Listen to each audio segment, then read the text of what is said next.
Hey, what's going on, everybody? This is Pastor Shay, aka Chaplain G, coming back at y'all with another word of encouragement for today. So, y'all, I want to give y'all this word of encouragement, and I'll say it up front. Be careful of your unchecked grief.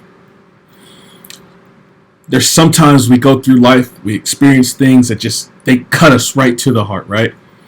But if we don't properly work through those things, if we don't take time to explore why we're grieving, to explore how to get out of that grief, to explore the rock upon which we are placing our faith to help us get our trajectory back on course. Like if we're on sinking sand with other thoughts and other things in life, like substances or this meditation kind of thing that may or may not work, this worldview that's not working. Like if we're not placing our faith on the rock of Jesus and allowing Jesus to move us through that grief onto healing, if we're not handling grief in the proper way, it can have disastrous effects in the future.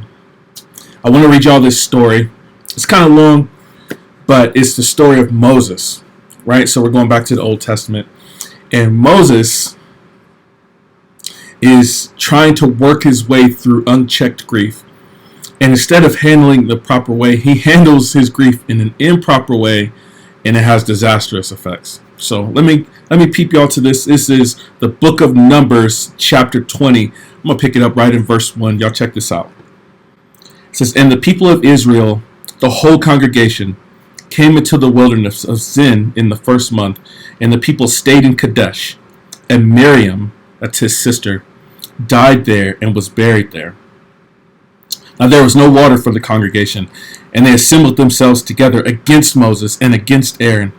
And the people quarreled with Moses and said, 'Would that we had perished when our brothers perished before the Lord.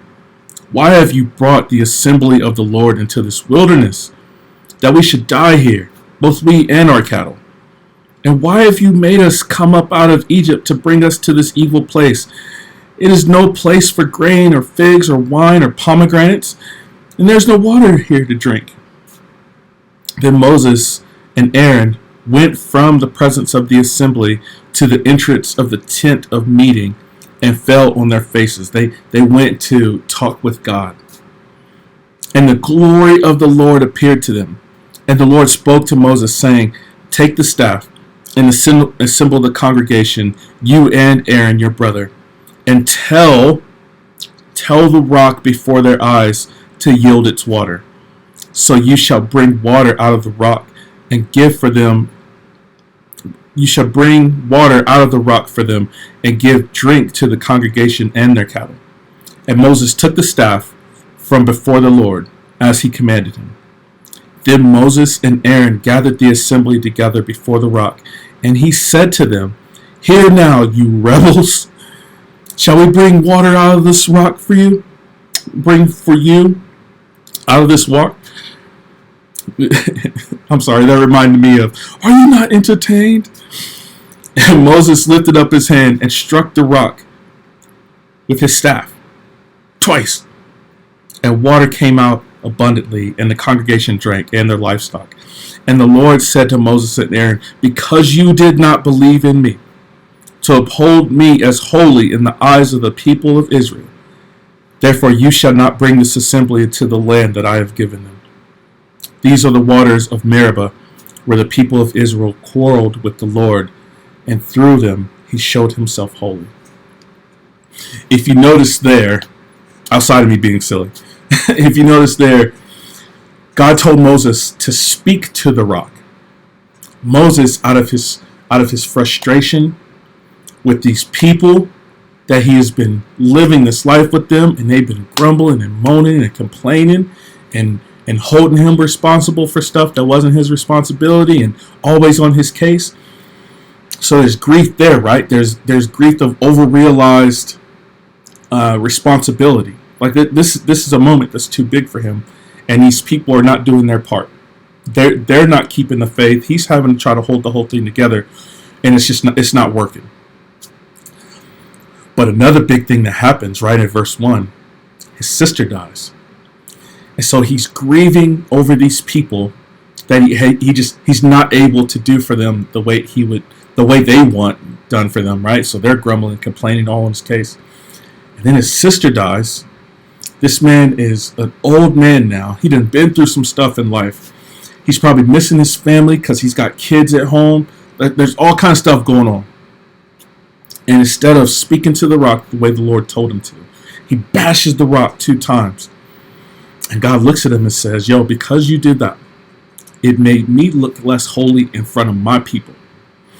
There's sometimes when we go through life and we experience grief, God is allowing us to go through that grief so that he can look holy in front of the rest of the world.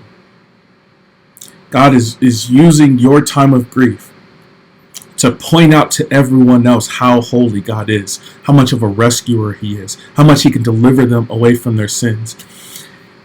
And when we don't handle our grief properly, when we go spouting off at the mouth, when we're making all kind of bad decisions, when we're doing this and doing that, we're talking all yickety yak about God and how God's not in our lives, it lowers the holiness of God before everyone else. And God is in the business of trying to heal people. He doesn't need us undercutting his process.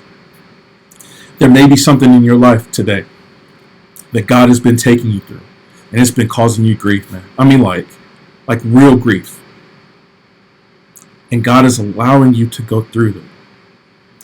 One, because he wants to deliver you out of this crazy world that all kind of bad stuff is going to happen. So that's one, right? But more importantly, he wants his name to be glorified in this world. Because the only true source of healing, the only sure foundation for this life is on the rock of Christ. And he's taking you through your stuff to bring other people in so they can trust and rely on him the way you should be showcasing in your life. How well are you doing? That's my word. That's my word for you for today as I'm digging through the text, coming up with words of encouragement. I hope it's an encouraging one to you, man. I hope it's a challenge to you. Keep relying on Christ. Keep being encouraged that your life is on full display for the world so that God can be glorified through your life. Hope it's an encouraging word. Yo, please make sure to like, share, subscribe, all that jazz. Yo, it's free, y'all, but it means a lot over here because it's encouraging for me so I can keep making these joints and more people can hear about it and the cycle continues. But I love y'all. Hope y'all doing well. I'm praying for y'all. And yo, until next time, grace and peace.